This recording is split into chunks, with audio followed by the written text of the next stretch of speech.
Hello दोस्तों, कैसे हैं आप सभी लोग। आप सभी का स्वागत करता हूं फिर से अपने चैनल पर। जैसा कि आप सभी को पता है, हम डेली इम्पोर्टेंट एमसीक्यू की प्रैक्टिस करते हैं। आज भी हम आपके लिए कुछ इम्पोर्टेंट एमसीक्यू लेकर आए हैं जो आपके एग्ज़ाम में बहुत ही ज़्यादा हेल्पफुल होने वाले हैं। तो जो भी कैंडिडेट हमारे साथ जुड़कर अपनी तैयारी कर रहे हैं, उन सभी का तहे दिल से धन्यवाद करता हूं। और जो नए कैंडिडेट हमारे साथ इस वीडियो के माध्यम से जुड़े हैं, उन सभी का भी तहे दिल से धन्यवाद करता हूं।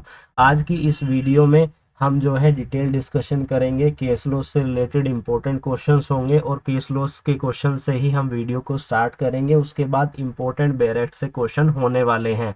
तो जो भी कैंडिडेट अपनी AIB 18 judiciary, APO, LLB, LLM entrance exam या फिर किसी भी अदर कॉम्पिटिटिव एग्ज़ाम की तैयारी कर रहा है, तो अगर उसमें वो MCQ बेस्ड क्वेश्चन आने वाले हैं, तो हमारी जो ये वीडियोस है ये आपके लिए डेली आती रहेगी। और ये इम्पोर्टेंट है क्योंकि आपको MCQ की रेगुलर प्रैक्टिस करनी चाहिए।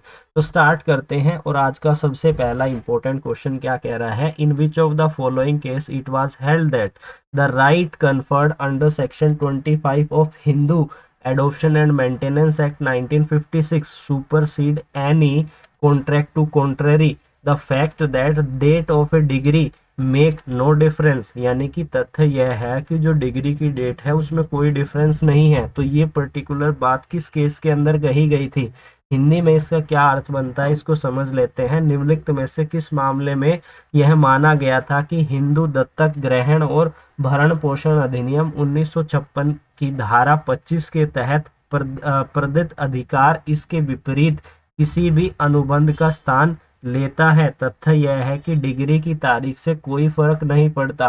तो ये किस पर्टिकुलर केस में कहा गया था। ये कहा गया था हमारा थर्ड इंपॉर्टेंट ऑप्शन जो है शशि अमल वर्सेस हाईयू अमल के केस के अंदर। तो इस पर्टिकुलर केस लॉ का नाम आपको याद रखना है। बात करते हैं अगले इंपॉर्टेंट क्वेश्चन के बारे में। Rule of last opportunity was laid down in which of the following case. तो इसे निर्धारित किया गया था डेविस वर्सेस मान के केस के अंदर। तो इसका पहला ऑप्शन बिल्कुल सही करेक्ट ऑप्शन है। बात करते हैं अगले इंपॉर्टेंट क्वेश्चन के बारे में। The rule of strict liability is based on which of the following important case. इस केस में strict rule of strict liability से संबंधित है। तो हमारा इंपॉर्टेंट केस है रेलाइड वर्सेस फ्लेचर का। आप सभी को पता होगा, आपने लॉ ऑफ टॉर्ट में पढ़ा होगा। बात करते हैं अगले क्वेश्चन के बारे में। Promissory estoppel against the government agency is decided in which of the following case। तो इसे डिसाइड किया गया था Purnima oil mill versus state of Kerala के केस के अंदर। बात करते हैं अगले इंपॉर्टेंट क्वेश्चन के बारे में। An advocate is under the obligation uphold the rule of law and ensure that the public justice system is unable to function as its full potential। Any violation of the principle of professional ethic by the advocate unfortunate and unacceptable। Ignoring even a minor violation or minor misconduct militate against the fundamental foundation of the public justice system। यह बात किस particular case में कही गई थी। हिंदी में भी इसे समझ लेते हैं कि क्या अर्थ इसका निकल कर आया है।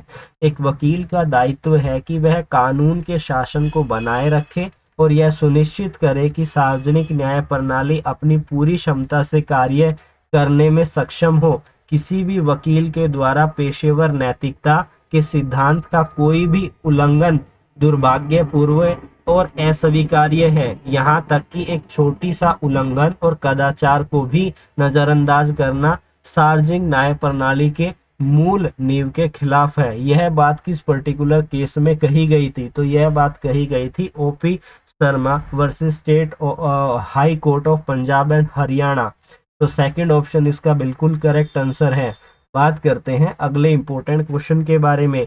In which of the following case the Supreme Court has held that the investigation officer should be allowed to refer to the record of investigation.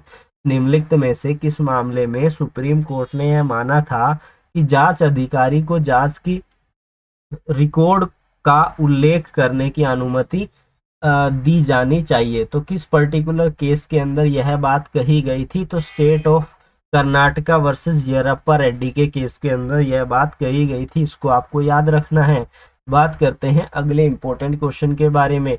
The famous pronouncement of Delhi high court regarding the constitutional validity of section 377 of IPC, जो बात करता है किसके बारे में, unnatural offences के बारे में, बाय द सुप्रीम कोर्ट। कौन सा केस है, भारतीय दंड संहिता की धारा 377 की संवैधानिक वैधता के संबंध में दिल्ली उच्च न्यायालय ने प्रसिद्ध फैसले को सर्वोच्च न्यायालय ने उलट दिया था। तो कौन सा ऐसा केस था, वो था हमारा सुरेश कौशल वर्सेस नाज फाउंडेशन का। तो इस केस को आपको याद रखना है। बात करते हैं अगले इंपॉर्टेंट क्वेश्चन के बारे में।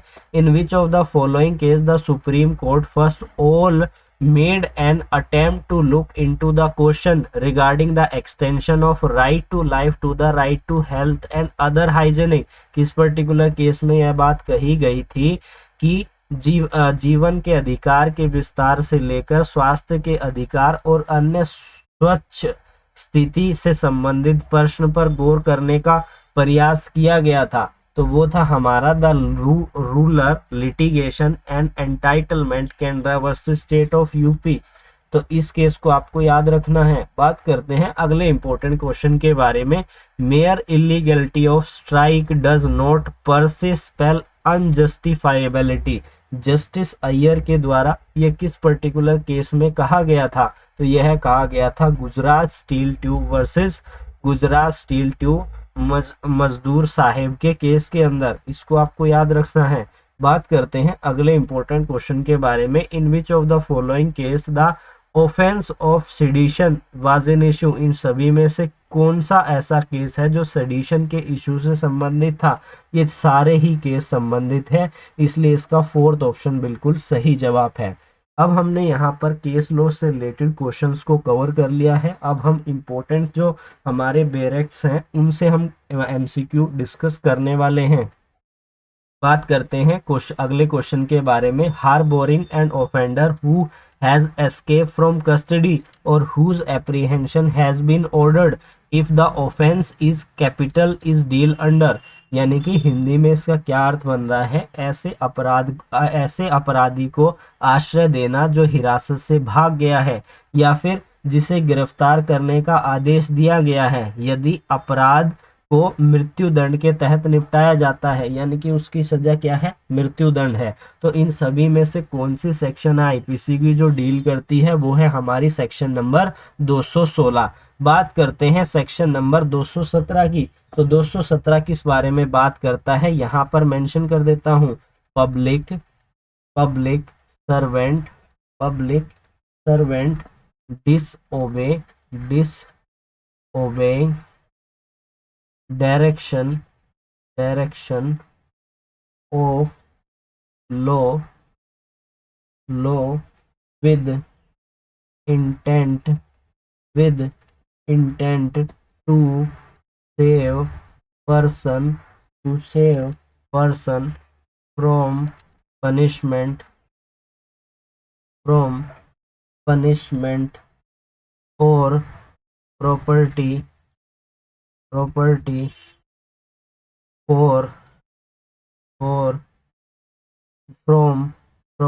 from forfeiture।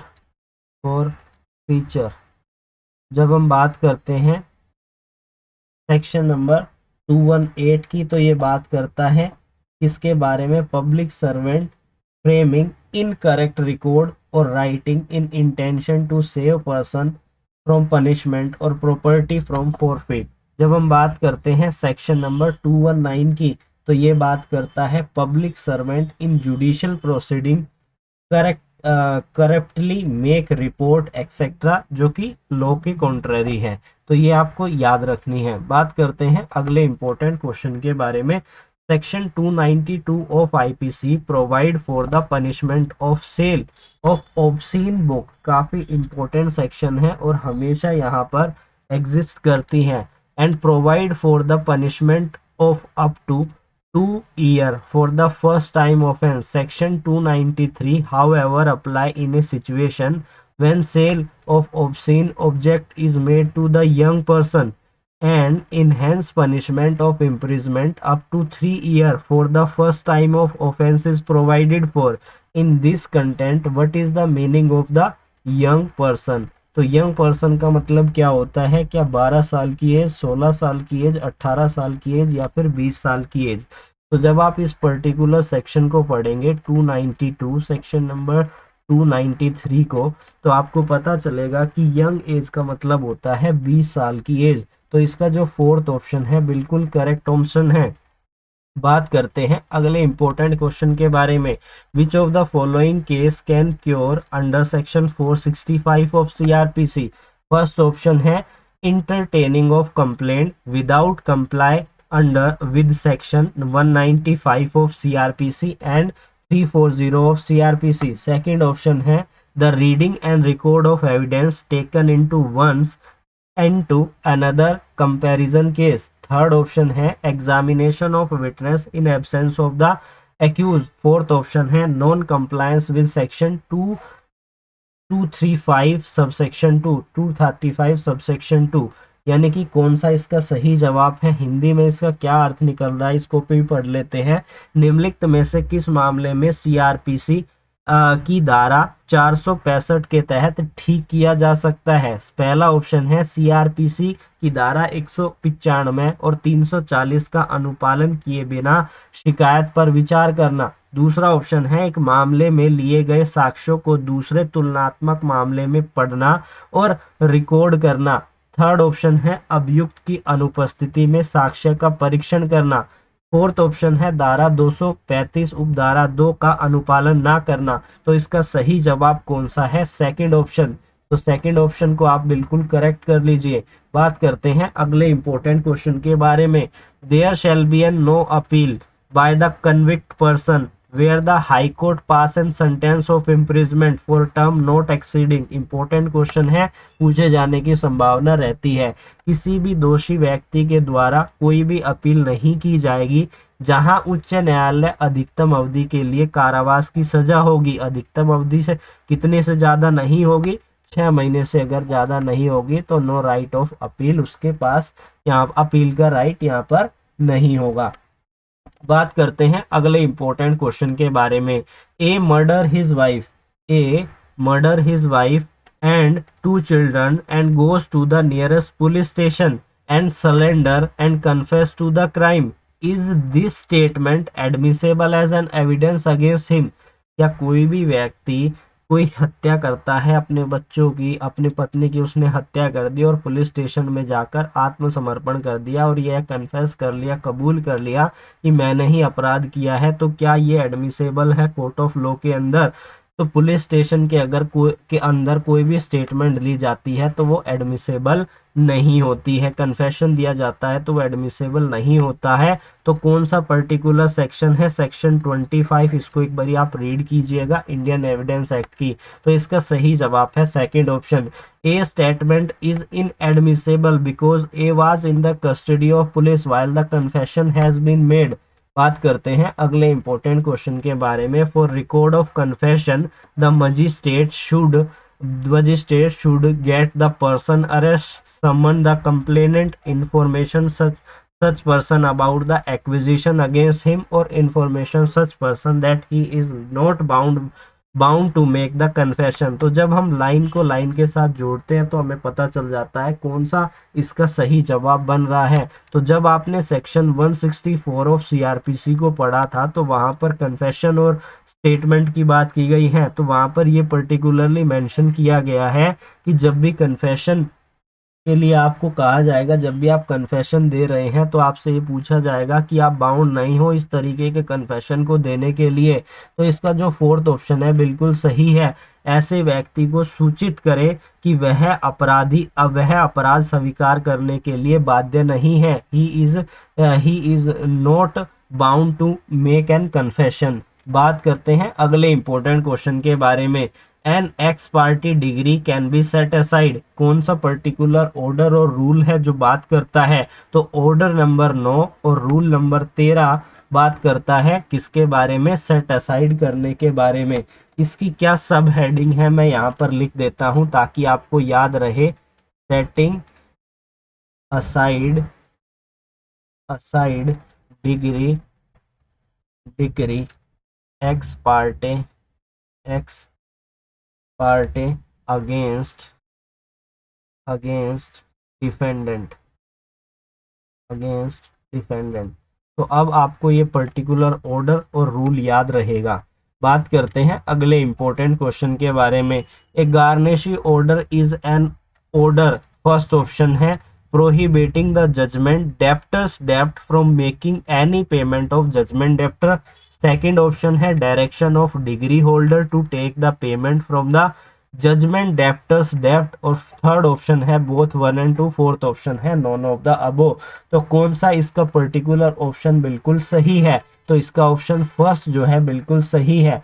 जब हम पर्टिकुलर ऑर्डर कौन सा है, order number 21 and rule number 16 को पढ़ते हैं तो उससे ये हमारा पर्टिकुलर जो क्वेश्चन है वो डील करता है गार्निशी ऑर्डर के संबंध में। और इसके रिगार्डिंग हमें रूल नंबर ये 46 है, इसको याद रखना, 46A and rule number 46B capital B, ये दोनों भी इम्पोर्टेंट है। जो बात करते हैं रूल नंबर 46A की जब हम बात करते हैं तो ये बात करता है नोटिस के बारे में, नोटिस टू द गार्निशी को। और ये बात करता है किसके बारे में, rule number 46 capital B, garnishee के अगेंस्ट जब ऑर्डर आता है, गार्निशी के अगेंस्ट जब ऑर्डर आता है, अगेंस्ट गार्निशी, और ये आता है नोटिस टू द गार्निशी। तो इस पर्टिकुलर ऑर्डर को आपको याद रखना है, इंपॉर्टेंट ऑर्डर है और पूछा जाता है एग्जाम में। बात करते हैं अगले इंपॉर्टेंट क्वेश्चन के बारे में। क्या कह रहा है, the controller and auditor general of India. इन सभी ऑप्शंस को पढ़ेंगे और फिर समझेंगे कि कौन सा इसका सही जवाब है। पहला ऑप्शन कह रहा है exercise power in relation to the account of union and state only. Second option है beside first supra can also exercise a power in relation to the account of any other authority or body as may be prescribed by or under any law made by the punishment. Third option है beside first and two above can also exercise power in relation to an account of company private sector to which nationalized bank and financial institute have been advanced money. Fourth option है beside first and two above can exercise power in relation to the account of only those in relation to the account of only those companies in which the investment of nationalized bank and financial institute is by way of equality। अभी आपको समझ नहीं आया होगा, हिंदी में इसको एक बार समझते हैं कि क्या इसका अर्थ निकल रहा है। कि भारत में नियंत्रक एवं महालेखा परीक्षक केवल संघ या राज्य के खाते के संबंध में शक्ति का प्रयोग करते हैं। पहले के अलावा सुप्रा किसी अन्य प्राधिकारी या फिर निकाय के खाते के संबंध में भी शक्ति का प्रयोग कर सकता है, जैसा कि दंड द्वारा बनाए गए किसी भी कानून के द्वारा या फिर उसके तहत निर्धारित किया जाता है। तो इसका सेकंड ऑप्शन बिल्कुल सही जवाब है। तो सेकंड ऑप्शन पे आपको टिक कर लेना है। बात करते हैं अगले इंपॉर्टेंट क्वेश्चन के बारे में। Which of the following is true in respect of government contract which does not conform to the provision of article 299 of the constitution. तो they can not enforceable in the court against the party. Second option है they can be ratify by the government, यानी कि वह party के खिलाफ अदालत में लागू करने योग्य नहीं है या इन्हें सरकार द्वारा ठीक किया जा सकता है। जब हम बात करते हैं इस पर्टिकुलर आर्टिकल की 299 ऑफ कॉन्स्टिट्यूशन, तो इसका सही जवाब है हमारा फर्स्ट ऑप्शन। और आज की वीडियो का ये लास्ट क्वेश्चन था। आई होप आप वीडियो को एंजॉय कर पाए होंगे। इसी तरीके की और वीडियोस के लिए आप हमारे साथ जुड़कर अपनी तैयारी कर सकते हैं।